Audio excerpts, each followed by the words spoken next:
The Allen Line Company appreciates all of the dedicated carriers it takes to move loads across the U.S. Stay safe.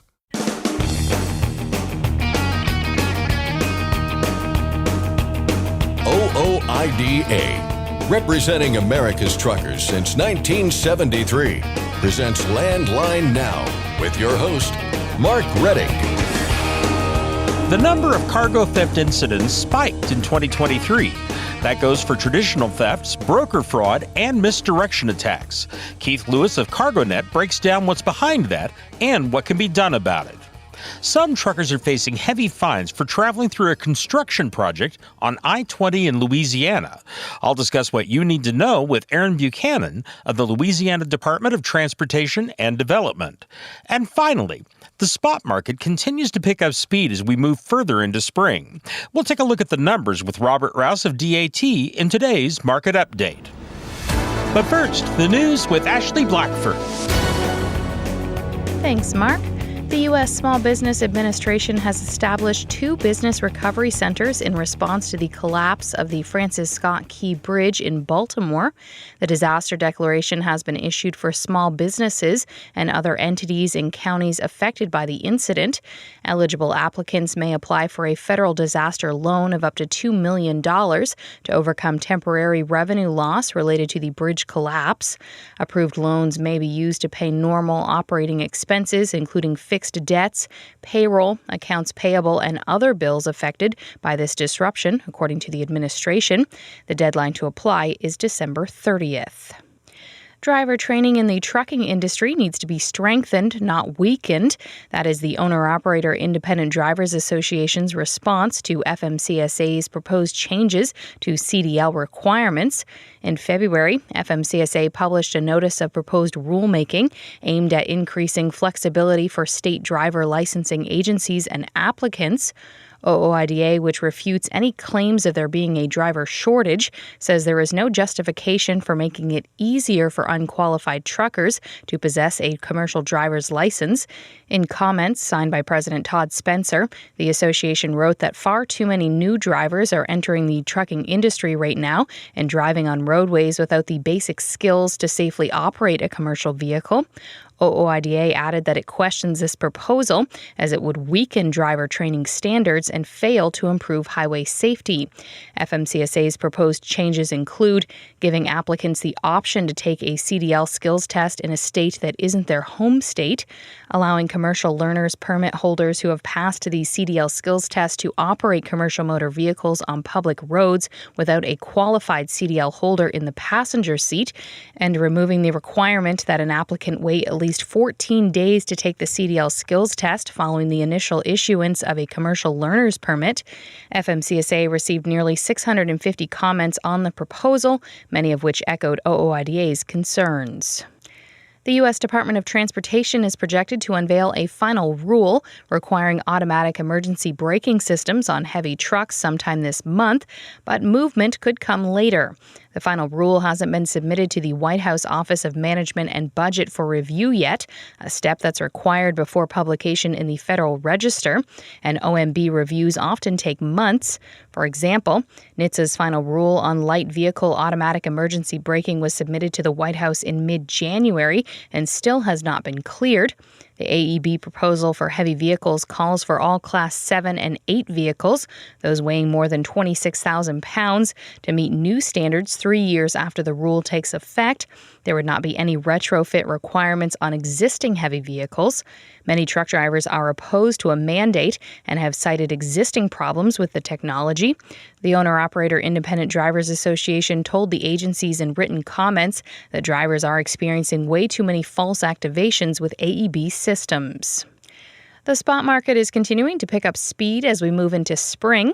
Robert Rouse at DAT says the number of weekly load posts on DAT1 rose 2% last week to just over 2 million loads. When we look at the overall strength of the spot market, we would typically see the spring produce season have a major impact on the market as it pulls in more capacity to cover increased load volume in produce. Last week, we did see both vans and flatbeds increase in load volumes, while reefer load post volumes actually decreased following last week's about 2% slide in load volumes. However, loads ended the week 1% higher than it did this time last year as produce season, was impacted the reefer spot market. According to the USDA, truckload produce volumes are 3% higher than last year after a very slow start to the season. And there was also a slight shortage of trucks to load produce in the South and Central Florida last week. The only market to report a shortage out of the 12 or 18 growing regions tracked nationally. And then lastly, when we look at capacity for reefers, that actually decreased following an 11% drop in equipment posts. So we saw the load to truck ratio for specifically reefers to actually increase by 11% to 5.53. Stay tuned to later in our show for today's full market update. Wisconsin's governor has vetoed a truck insurance reform bill that was aimed at tamping down nuclear verdicts. SB 613 called for a $1 million cap on the total amount of non-economic damages, such as pain and suffering, that a person may recover from a trucking company. The bill did not limit direct damages, such as medical expenses. State Representative Rick Gundrum sponsored the bill. He told Landline earlier this year that nuclear verdicts haven't been an issue in Wisconsin yet, and that this is a precautionary measure. The idea for this bill first came to my attention from a company, E.H. Wolf & Sons. It's a trucking company that's located in my district. It has been a staple of Slinger since 1941, but their industry is now under threat from trial attorneys and this phenomenon called nuclear verdicts. They had an incident where one of their drivers was on an off-ramp waiting to make a right turn onto a busy street. When the traffic cleared, the driver proceeded and he hit a car that was in his blind spot. And it turns out, after reviewing the camera footage from the truck, they noticed the car was on the side of the ramp, and when the truck started to move, the driver maneuvered her car so the truck, would strike the vehicle. The very next day, they got a phone call from an attorney claiming to represent the driver of the other car. Eventually, everything was dropped because of the camera's footage that pretty much proved the operator of the car wrongfully doing what they did. The Wisconsin Motor Carriers Association and Owner-Operator Independent Drivers Association supported the reform legislation, but Governor Tony Evers did not. He said he vetoed the bill for multiple reasons. He said it was against, as he put it, arbitrarily capping non-economic damages in tort actions involving a motor carrier. The governor added he was concerned the bill violates constitutional principle as well as equal protection guarantees and due process rights under the United States and Wisconsin constitutions. And finally, the countdown to next week's eclipse is on, and there are multiple restrictions in place for commercial trucks in several states. In Texas, 83 counties are banning oversized loads Monday in an attempt to keep traffic moving. The restriction runs from midnight to midnight on April 8th. ABC 10 in northern Texas reported that during the eclipse in 2017, states in the path of totality saw a 222% increase in traffic. Other states taking measures include Vermont, which will issue a 24-hour solar eclipse emergency on Monday. That means a similar ban on oversized and overweight vehicles on state highways. The State Department of Motor Vehicles is strongly urging commercial motor vehicle drivers traveling to and through the state to consider alternate delivery routes whenever possible. Arkansas, meanwhile, has called for a voluntary truck holiday. That's Landline Now News for today. I'm Ashley Blackford. Thanks, Ashley. Next, Scott Thompson discusses the number of cargo thefts in 2023 with Keith Lewis of CargoNet. I'll find out what you need to know about a construction project on I-20 in Louisiana with Erin Buchanan of the state's DOT, and Ashley Blackford finds out how the spot market is doing from Robert Rouse of DAT. I'm Mark Reddick, and this is Landline Now. Thanks for listening. Be sure to like and subscribe. If you want more content, go to landline.media to get updated news, information, and archived editions of our show. Once again, that's landline.media. Penske owns and operates some of the best-maintained vehicles on the planet. Our used trucks come with a 5-year maintenance report and pre-sale inspection. So if you're in the market for a top-quality pre-owned truck, look no further. Search our inventory today at PenskeUsedTrucks.com. Control your toll costs and eliminate tolling headaches with Prepass Tolls. Prepass Tolls means toll volume discounts. Just one invoice for all tolls and fewer violations. Call 877-878-5970 or go to prepass.com. Ready to make more money? Use a better load board. For a limited time, get 50% off TruckStop Load Board Pro. Just go to truckstop.com/go and enter promo code READY2024 when you purchase Load Board Pro. Landline Now, welcome back. Unless you've been avoiding the news over the past several months, you've seen the headlines and heard the stories about the spike in cargo theft nationwide. We're talking a 60% spike last year compared to the year earlier, according to CargoNet. Joining us to break down the numbers and talk prevention and more is Keith Lewis, CargoNet's Vice President of Operations. So, Keith, we knew the cargo theft problem had gotten bad, but the 2023 numbers have come in. I think they really put things into perspective here.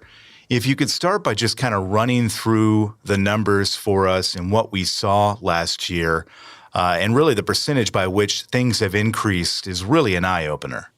So the increase in traditional theft up about 60%, and then fraud is taken off, and we've seen increases in some quarters upwards of 700% on fraud, where they're using some type of deceptive act. And there's a lot of different silos on that, and they sometimes join together to steal freight.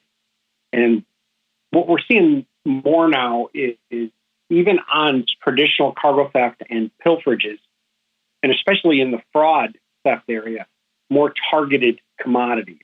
So if you look at the dollar amount of the overall cargo theft has gone up, and the average loss value per theft has gone up. So that tells me that they've targeted those commodities, and we're not seeing them show up here. You know, we do make a lot of recoveries. We're very successful there.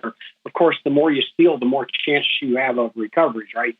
So it's like throwing things against the wall. They can't get everything offloaded and out of the country as quick as, they'd like. So there's some opportunities there for recovery. But we're seeing different groups now, a couple of different groups that they've been around for a few years, but they've really perfected the art of fraud and diversion. And that's led to the increase and the targeted commodity of whether it be solar panels, energy drinks, video, virtual reality type games, or other type of commodities, household goods. We've seen a big increase in the vacuum. Believe it or not, the vacuum cleaners have gone skyrocketed. So because of the cost and the new, everybody wants one of those new vacuum cleaners. We know that we're seeing spikes across the board. You mentioned, truck theft, trailer theft, these targeted misdirection attacks, broker fraud. They're all up across the board.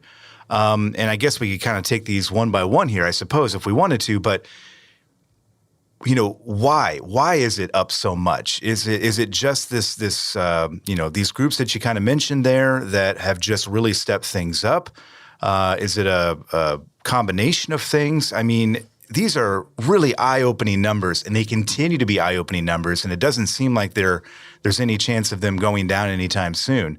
I mean, what is behind this? That I guess that's a question, a much bigger question, but what's leading to these massive increases? Well, it's a lot of different things. It's never one thing, just like there's no silver bullet to stop it.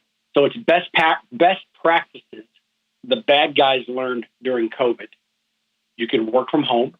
We're dealing in a virtual marketplace, and you can work from anywhere in the world and commit these type of crimes. And what we're seeing is it's got more of an international flavor to it now, where the shot callers are in specific European countries and other countries in the across the ocean. The demand for electronics is skyrocketed with all these new innovations. So, and the other commodities, all of a sudden we saw energy drinks. We never really had a big problem with energy drinks up until a couple of years ago. So what I learned is a lot of countries, these things are highly regulated, illegal, high cost. So I'm the type of person, if you tell me I can't have something, I want it more. So A lot of it is demand driven. Well, it's all of this strategic type theft is demand driven, because I'm not going to go out and steal a load of something unless I have a buyer for it. It's become a business for the bad guys. Well, which brings me to ask you, what's being done about this, right? Is anybody taking measures? Is anybody out there doing anything differently? And by anybody, I mean law enforcement, maybe fleets, shippers, receivers. Are you seeing people adapt to the rise in theft and crime out there? What are they doing about it? So I can tell you by our customer base, which has grown significantly, better reporting. People that's on their radar. Used to be the sitting in the guy at the kind of the low end of the food chart, the food chain, that he's in charge of security, and it's reached probably the C level.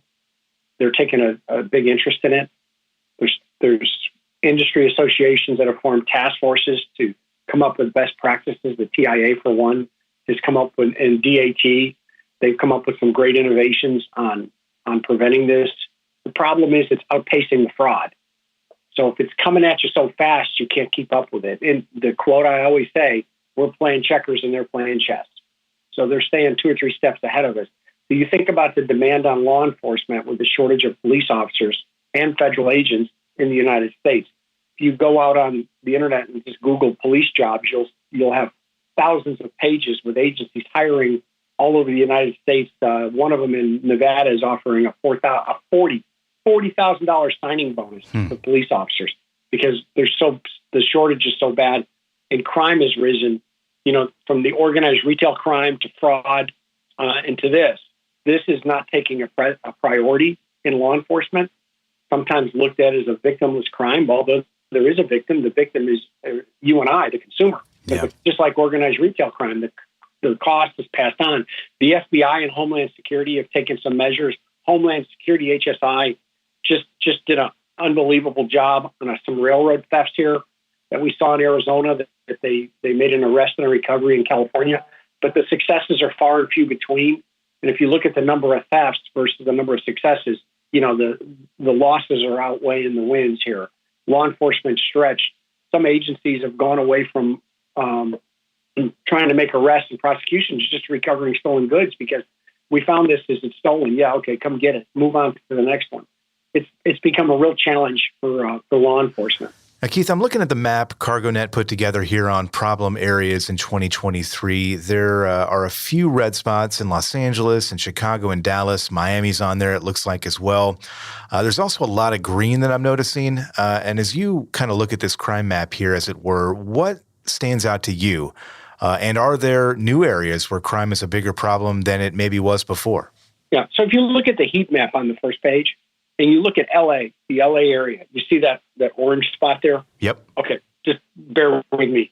A few years ago, that was red. It was a circle. It looked like a basketball, and it was red. The orange, which is better than red, but if I explain it to you correctly, you're going to understand it's worse. It used to be like a basketball, a round ball around the LA area. Now it's spread out. So you see in areas like San Bernardino, Riverside, Fontana, Ontario, which they were all problem areas, Victorville, Barstow. So the red basketball has turned into an orange egg, which is not good. The problem is spreading out because companies are leaving they're expanding growth just like everybody. Where I grew up in Chicago, people leave the city and they move out to the suburbs because they can get more property for less money. No, nothing bad against the city, but they're expanding. Their workforce has moved too. The kids want to go to school somewhere else. So with that trend, so does the theft. It moves with the theft. Another area we've seen really come on is Arizona. Arizona all of a sudden became a hot spot. Arizona, nobody ever talked about cargo theft in Arizona, but the West Valley, as they call it, the western area of Phoenix, Buckeye, Avondale, those areas out there, Towson, which now they've become almost industrial hubs. And I would venture to say you're probably going to see another big airport built out there in our lifetime on the west side of Phoenix, because they're growing so big and they've got so much space. So it's a great area for opportunity, and it's a great place to live. And you look at the northwest area of Arizona where I live, we never had a cargo theft problem out here that we knew about.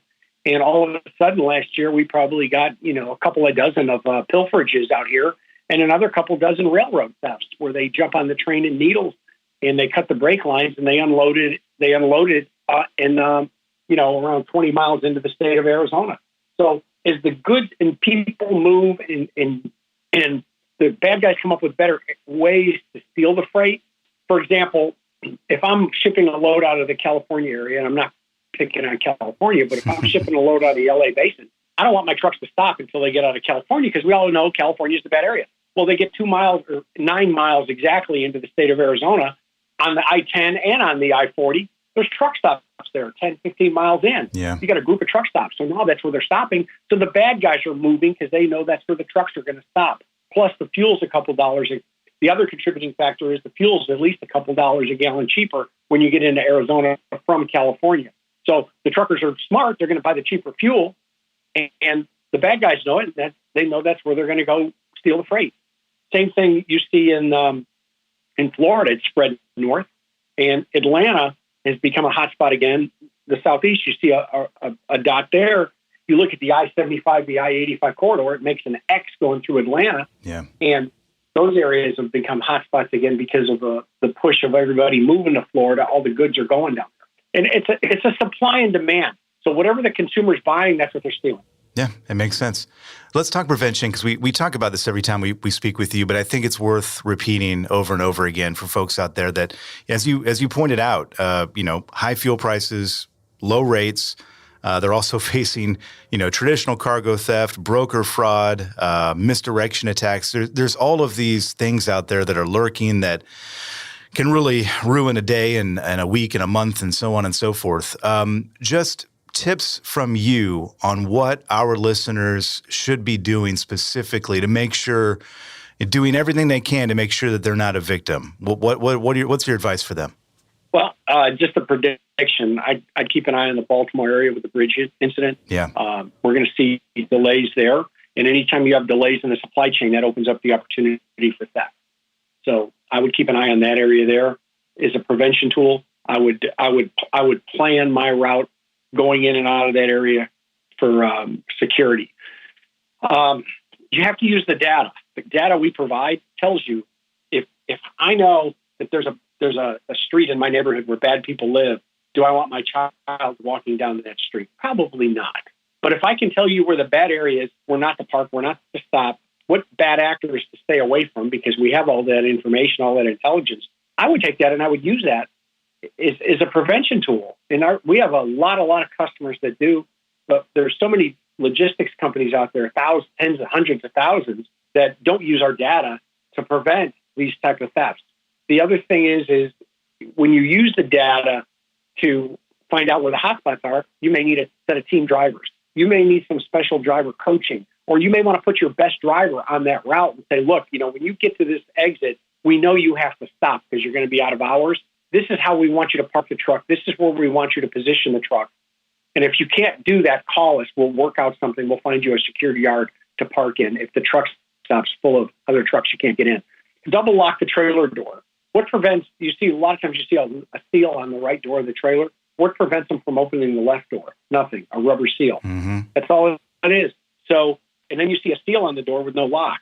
I've even gone so far as to tell people, look, go to the hardware store, buy yourself a hardened lock and slide it through the load bars and put some type of stainless steel lock on it. If you have to put a seal on the right and left door, you can't get a lock on there, put the chain on there to hold the load bars. Maybe they can get a door open a little, but they can't open them all the way. Our thanks to Keith Lewis of CargoNet. Check out all they have to offer to keep you and your stuff safe at cargonet.com. We'll step aside for a moment for a break, but hang tight. Landline Now is back right after this. Are you tired of the IRS following you around like a dark cloud? Call 888-557-4020 and get your life back.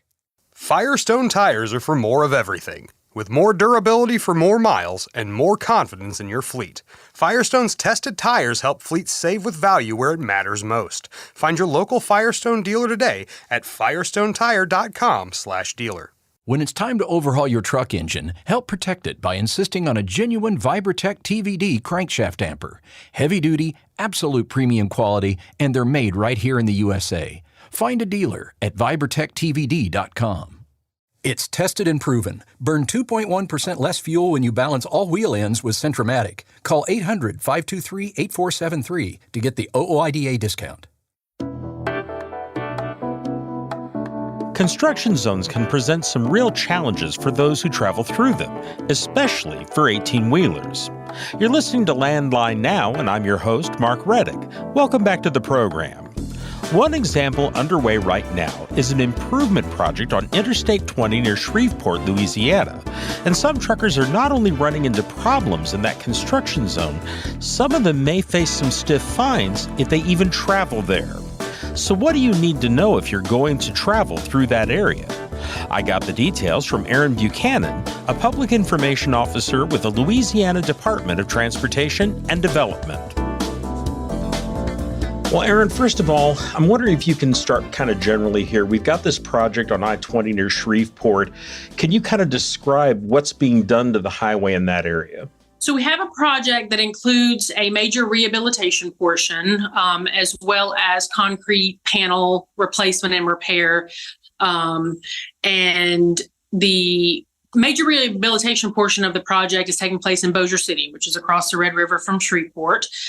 Between Hamilton Road and Industrial, we are completely removing the existing pavement base, everything that's there, original, and replacing with new. That's never been done on this section of interstates, never seen a rehab, never seen a project of this scope and size for that section of roadway. And so, it's a major project for this region. It's probably arguably the worst section of interstate that we've had. Numerous, people have contacted us over the years and requested that we do something about this section of interstate. So that's what's going on with that, along with the rehab section. Like I mentioned, we have concrete panel repair and replacement on pre-identified sections, smaller sections to the east and west of that portion too. So that's in a nutshell what's going on. The contractor has completed the demolition of the inside lanes in the rehab section. So they are moving forward with the replacement of those, replacement of the base. We're not rehabbing any bridges. Those were previously done in another project, but that section of interstate is what is currently being reconstructed. As I understand it, there's been some concern about large trucks going into this construction area. I want to start with what the rules are. What are the rules regarding large trucks in the scope of this project? So the project started in September, and we didn't, start out with any type of restrictions other than some, various width restrictions. But 18-wheelers primarily were still able to travel through the work zone in phase one with, little issues. But in phase one, we only had cones and barricades in place, cones and barrels. When we transitioned into phase two and we put the concrete barriers in place, those lanes narrowed down even further to about 9.5 feet wide. And so what we started seeing as we did that were issues primarily in inclement weather. The earth next to the pavement, very soft and saturated. And if one tire left the roadway, of a large truck, then that was basically it. We were seeing a lot of overturned 18-wheelers, a lot of issues with 18-wheelers leaving the roadway. And then because there's only one lane open to traffic, the other lane had been removed. That meant a complete closure of the interstate for as many hours as it took to remove this very large vehicle, which a lot of times it's between 6, 12, even 24 plus hours. So what we did in late December of last year was put into place a prohibition on 18-wheelers traveling through the work zone. It's not something that we really wanted to have to do, but it became clear that for the safety of motorists who were driving through, truckers as well, plus, the safety of our construction crew that's out there, that this really was kind of the most feasible solution to the ongoing issue that we were having. And so we're fortunate in that we have an interchange with our loop, our interstate loop, I-220, just to the east of these project limits. And so, if you're traveling westbound into the project, you're able to take that detour very easily. And really the same on the other end. On the west side of the project is the other end of that half circle loop. For I-220 on that end. And, we've gone through the various updates to the signage, utilizing both our digital message boards that are permanent on the interstate, as well as the static signage too. But it's an ongoing effort to inform the trucking community, motorists, everybody involved, that's in place. And so, that's kind of where we stand with the project and with the status of vehicles traveling through the project. Since you put these restrictions on trucks on the construction zone in place, how frequently are you having trucks enter that zone since then? They still enter it daily, and I think a lot of people, just, general public, really doesn't realize the sheer volume of commercial traffic that utilizes any type of interstate system on a daily basis. We receive a lot of questions about the enforcement efforts, and we still see trucks out there. But it would be virtually impossible to, stop every single 18-wheeler that is driving through, just because there are thousands and thousands that utilize it every single day. A lot are adhering to the signage. And then our law enforcement partners have also committed additional resources to the enforcement arm of this, to pull over the trucks, ask them if they saw the signage, either issue a warning or citation, kind of have that, conversation with them about, why they entered the work zone. Did they not see the signage? Did they not realize it pertained to them? Kind of get some feedback from them as well, so we can improve signage if we need to. A construction project is fluid in itself, especially one on a section of roadway and interstate that we've never rebuilt before. So, there still may be some updates to, the signage and our other efforts here as we move forward with the project. I want to talk a little bit about that enforcement. What kind of fines are truckers facing if they are cited for entering this zone? And how much of an effect have the fines had in terms of reducing the truck traffic in that area? I can not speak too much to the enforcement arm of it, since we don't have that, but our law enforcement partners are taking care of that. But from what I understand, it's a $500 fine. That amount is set by the district attorney's office. That can be changed or adjusted by the Bossier Parish District Attorney's Office. And again, they're not issued a citation every time. Sometimes it's a warning, depending on, what that discourse is that they have with the law enforcement officer and what, kind of the conversation that they have and the judgment of the law enforcement personnel that's out there. Our state police, who are the agency that's basically tasked with regulating commercial trucking in Louisiana, they're very experienced in, communicating and regulating our commercial trucking community. But it has improved as far as the number of trucks and the number of incidents that we've had. And, like I said, we really see an uptick when there's inclement weather and when that the ground next to the pavement, because it's so narrow that, if one little tire gets off the edge of that pavement, typically wouldn't be such a big deal.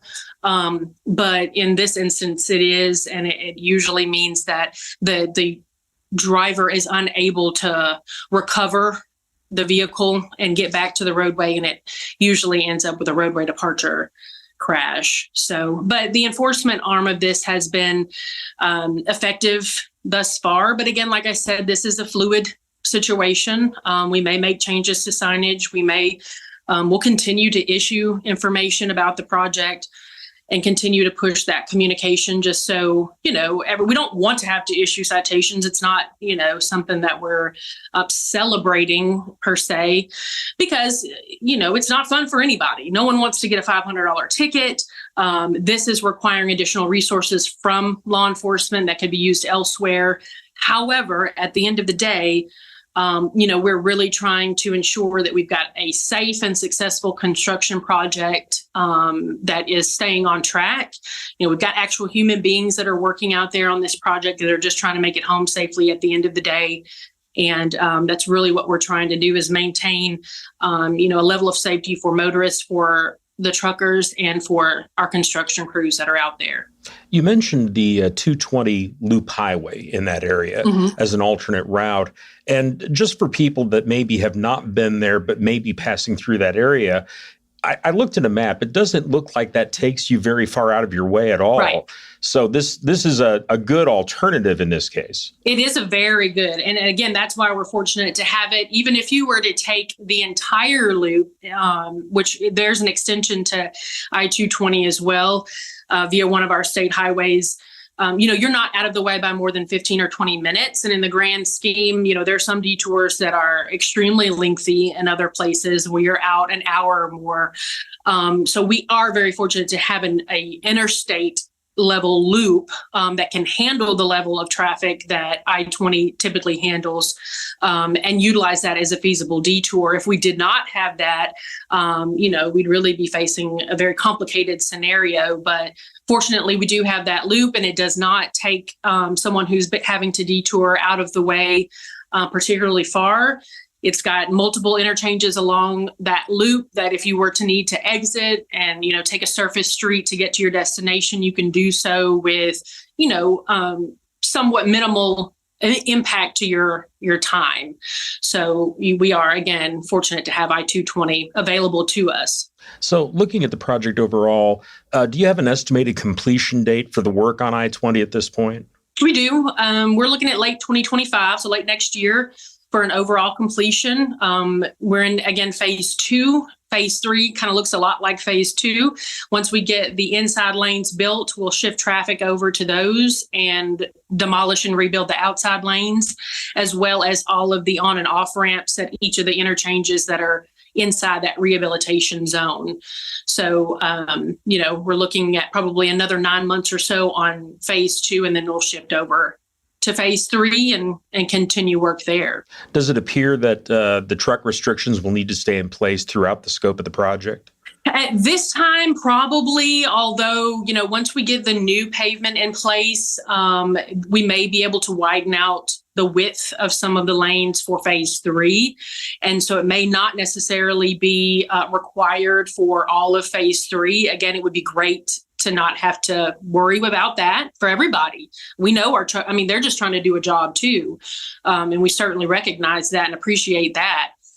So hopefully, as we transition and get some of the new pavement down and the new roadway built, we can widen out some of that lane for phase 3 and not have to, have as much of a restriction in place. But at this time, it'll stay in place at least for the duration of phase 2. Erin, thank you very much for all the information. We certainly appreciate it. Yeah, thank you for reaching out. We appreciate it. That was Erin Buchanan, a public information officer with the Louisiana Department of Transportation and Development, talking about concerns involving large commercial trucks and a construction project on Interstate 20 near Shreveport, Louisiana. Again, the project covers the section of Interstate 20 running from near Hamilton Road to Industrial Drive in Bossier City.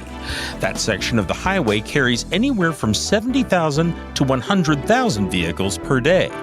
The main detour for trucks trying to avoid that area covered by the project is the Interstate 220 loop on the north side of the Shreveport area.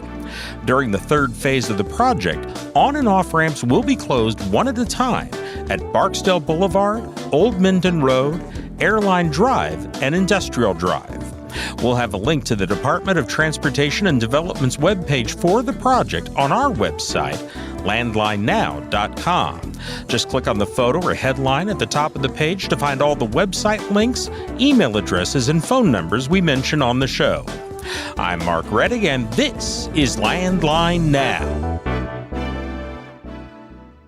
Capital Reman, your leader in remanufactured diesel engines and components, is celebrating its 10th anniversary. Let us help you avoid costly downtime and repairs by visiting capitalreman.com today. Use code OOIDA10 to receive your member benefits. Get the most power and performance out of your rig with Howe's Diesel Defender. It provides maximum lubricity and contains specialized IDX4 detergent to clean and prevent deposits and safely removes harmful water. Visit HowesProducts.com for more information. Attention professional drivers, do you owe money to the IRS? Integrity Tax Relief Group frees drivers from IRS trouble. Call for help now, 855-976-4291. That's 855-976-4291. Since you started, what you've loved about trucking is the freedom. Heading out on your favorite route, a good driving song, and thinking about truck insurance. Well, maybe not that last one. That's why we're here. At OOIDA, we have a full range of truck insurance products, expert advice, and great customer service, helping you get the right coverage for your operation. Go to OOIDA.com because your job is to drive. Our job is to help with everything else. Landline Now, welcome back. There are a number of critical questions you need to answer in order to run a successful trucking business. Among the most important of those questions are, where's the freight going to be and how much is it going to pay? Today, Landline Now senior correspondent Ashley Blackford will bring us answers to both of those important questions with a look at this week's freight markets with the folks from DAT. Here's Ashley now with the report. Thanks, Mark, and hello once again to Robert Rouse with DAT. How are you doing today, Robert? I'm doing great, Ashley. Thanks for asking. How did the spot market perform last week? Yeah, overall, we're seeing the spot market continue to pick up speed as we move further into the spring produce season. The number of weekly load posts on the DAT1 load board rose 2% last week to just over 2 million loads. This is a similar number of loads that we saw in both 2017 and 2023, and even higher than some of the other years. So it's looking fairly good at the moment. When we look at the other side, the total number of trucks on the DAT load board did decrease by about 12%, down to 377,000 last week. With strong load volumes, we do expect to see less truck postings posting their truck. The good news is we're starting to see some more signs that truckload capacity could start going up. Carrier exits are down 12% since the start of the year, while re-entries and entries are up about 24%. So we're in a net positive starting to get there. Where some see no path forward, others are seeing opportunity in the spot market and in the trucking industry. So that's a good sign that capacity is starting to see that things might start picking up soon.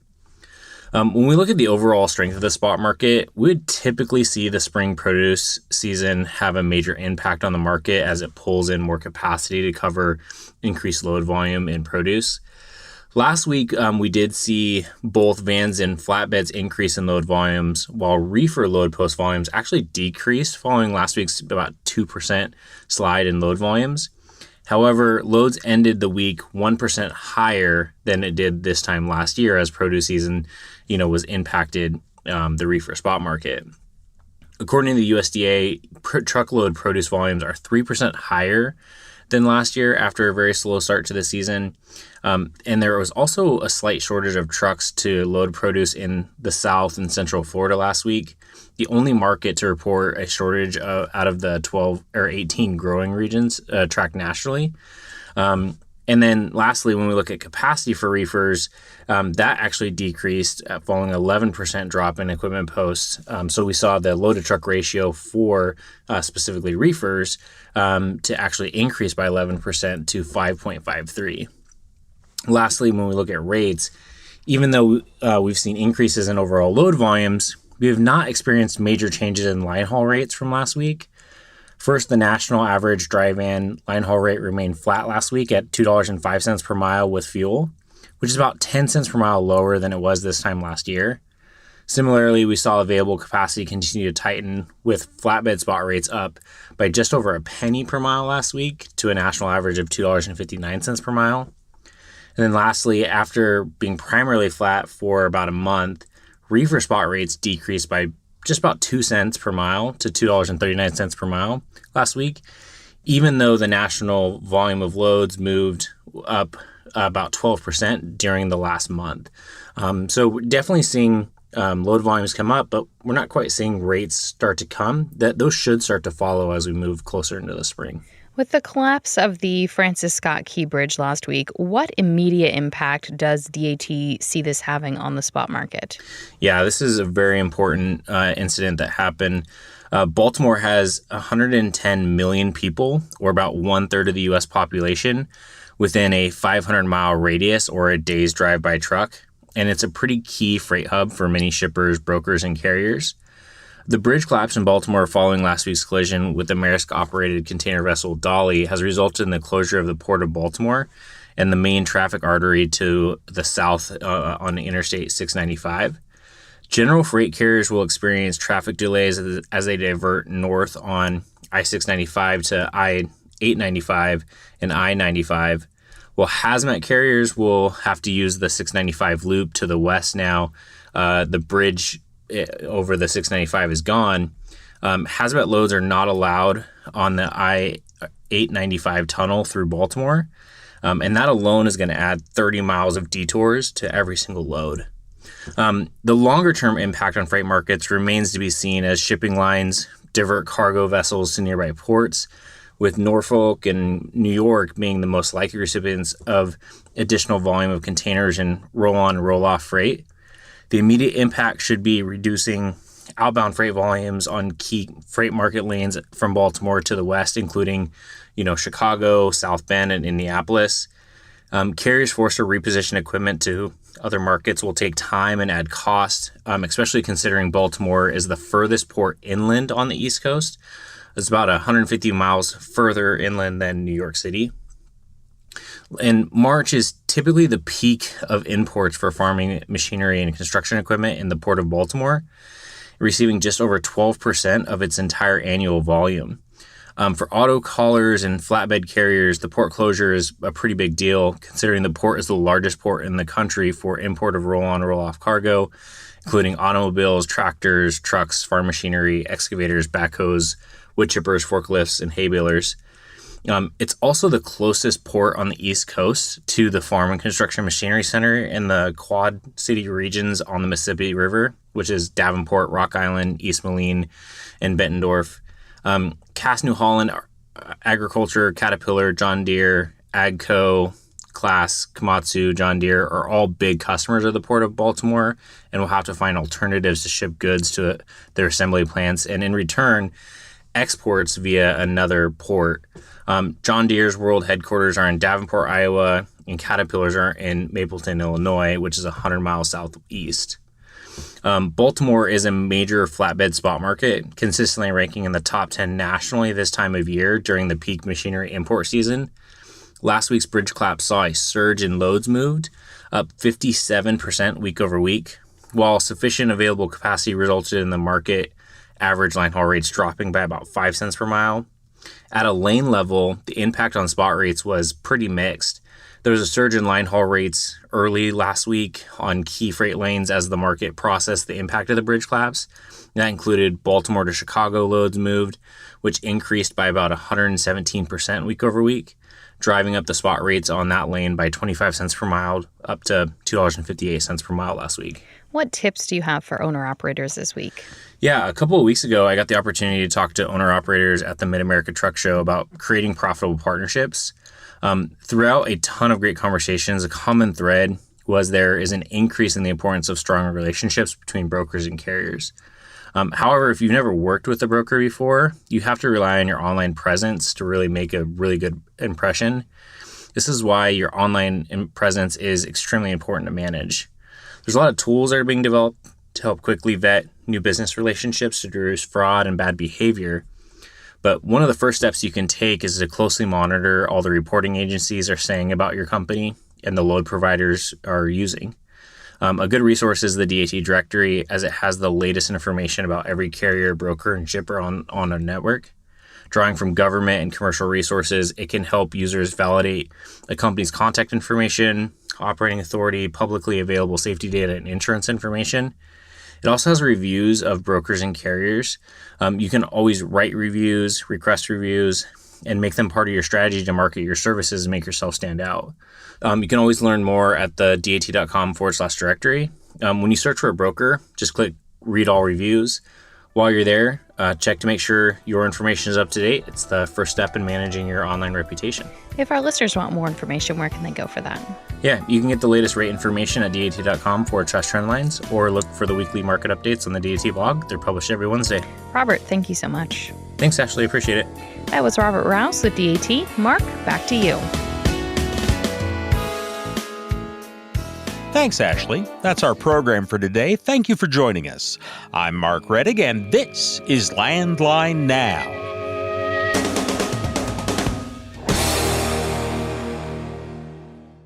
Thanks for listening. Be sure to like and subscribe. If you want more content, go to landline.media to get updated news, information, and archived editions of our show. Once again, that's landline.media. I'm a dad, a son, a husband, wife, I'm a writer, photographer. I farm. I'm a veteran.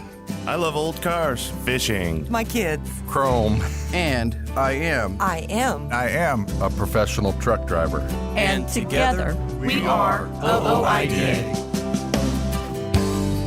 OOIDA was founded by truckers to stand up and speak on behalf of truckers. We've done that by combining the individual voices of our members into a single, powerful voice. Protecting your interests, defending your rights. Join us! Make your voice heard. Join OOIDA, the Owner-Operator Independent Drivers Association. Call 1-800-444-5791 or visit OOIDA.com.